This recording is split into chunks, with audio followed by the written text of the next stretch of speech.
Hi everyone. Now you're going to hear a brief retelling of the movie Desert Flower. Its plot is based on real events. Waris Dirie is a 13-year-old shepherdess from Somalia. Her mother divided the flatbread into small pieces and handed them out to all the children.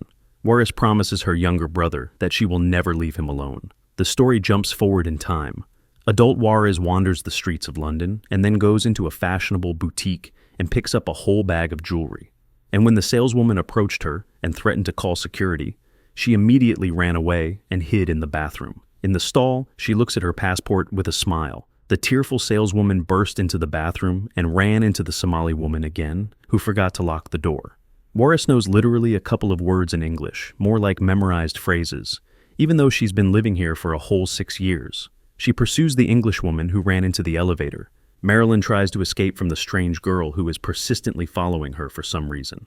Waris was left alone and, finding a piece of cardboard, was forced to spend the night under the open sky.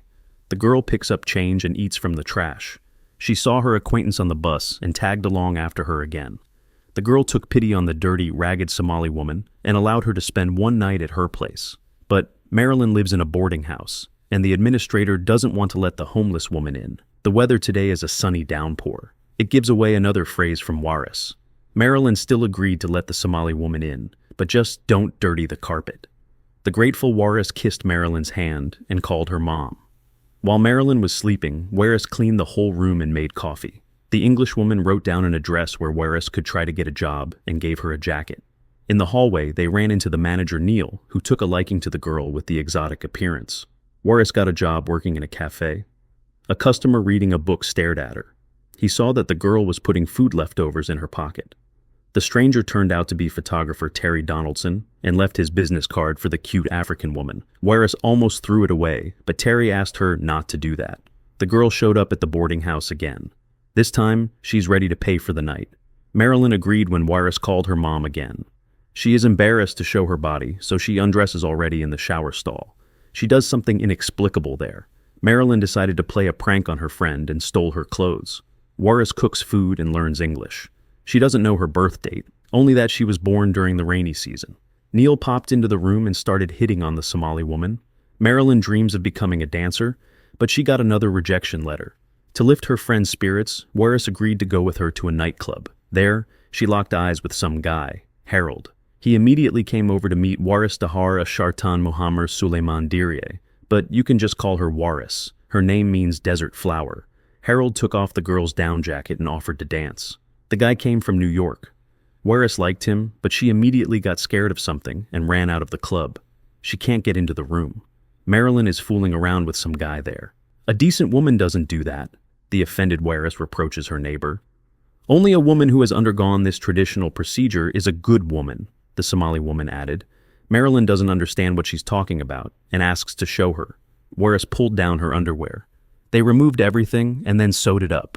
The Englishwoman asks with tears in her eyes. Bodies, they mutilated her when she was only 3 years old.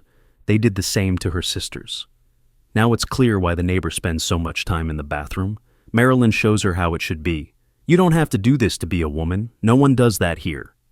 Terry started talking to Waris again. In his words, the girl doesn't even suspect how beautiful she is. Waris is surprised why her friend eats goat food. She shows Marilyn the business card. She immediately perked up. Terry Donaldson is the most famous photographer, and Waris can make a ton of money. Marilyn also has something to show her friend. Harold from the club left his address in case Waris ends up in New York. Joy turned to sadness. What will he say when he sees that she's different down there? Suddenly, Waris's stomach hurt badly, and Marilyn took her to the hospital. The gynecologist was extremely surprised when he saw how everything was arranged down there for the girl. I put down the instruments. I can't return what was taken from you, the doctor says, but I can make it so that it doesn't cause you pain anymore. They brought a male nurse into the office who speaks Somali. He needs to translate that it's too narrow down there. An urgent operation is needed. A real brute jabbed at her. Aren't you ashamed to show this white guy your body? Our traditions are none of their business. The doctor is surprised that she endured this for so long. The African says that she will betray her people and her tribe, disgrace her mother. Because of this, Waris just got up and left. Walking down the street, she stared at a woman in a hijab, whose eyes were the only thing visible behind the fabric. We go back to the past. Waris complains to her mother that there's blood and pain down there. That's good, she's become a woman. Soon they brought her to a yellow-toothed old man, who immediately started reaching his hands toward her. Tomorrow the girl will become his fourth wife. All that's left for Waris is to wipe away bitter tears. Nothing can be done. A lot was paid for her. At night, the girl decided to run away to Mogadishu to her grandmother. She promises her little brother that she'll find him later and take him away. The mother didn't stop her daughter. But the path through the desert is not easy at all. Waris wore her feet raw with blood. However, despite this, the next day she continued walking to the capital. Seeing a bush, the girl immediately pounced on it and started gnawing on a branch. The poor creature cries and remembers her mom. Completely exhausted, Waris came out to the highway where a truck driver picked her up. He tried to harm her, but the girl fought back, or more precisely, hit him on the head with a stone. Having reached Mogadishu, Waris found her grandmother and could finally eat. The woman thinks that a child who has made such a difficult and dangerous journey has a chance in this life, and there's no point in her going back. The grandmother is much richer than the mother because she ran away to the desert to become the wife of an ordinary nomad. Having thought everything over well, Waris returned to the hospital where they performed the operation on her. Her friend came to visit. Finally, Waris came to the studio of the famous photographer. "And how much will you pay me?" the girl asked first thing. She plans to live better. Terry Donaldson got to work. From every flash of the camera, Waris squints hard, but the photographer shows patience. He distracts her with conversations about family. With a ready portfolio, Waris came to the modeling agency. After all, being a model is better than being a cleaner, but the question is, does she know how to walk? Waris answered. "Of course, I walked to Mogadishu." The girl put on high-heeled shoes and now walks in them like on stilts. Lucinda doesn't understand why Waris wears this horrible sack and hides something there. But what definitely needs to be hidden is the scars on her legs. Lucinda paid for Waris's taxi so she could come to the casting. Among a huge number of applicants, she has an advantage because Donaldson himself vouched for her. After a series of photo shoots, Lucinda promises Waris that a big future awaits her. First Paris, then 2 companies in America. Meanwhile, Marilyn hopes to get into a dance studio, but she realized that she has no chance of competing with other dancers. Waris gives her a gift, super expensive watches from Gucci. For big shows, it's still worth learning how to walk, which is what Waris did in the dormitory hallway under the guidance of the Englishwoman. Suddenly, an angry Lucinda arrived at the boarding house and called Waris an illegal. Her passport has been expired for 6 years. Now they'll deport her back to the desert. Suddenly, Neil got down on one knee and proposed to the Somali woman to marry him, and for the papers, her problem will be solved that way. But that wasn't necessary.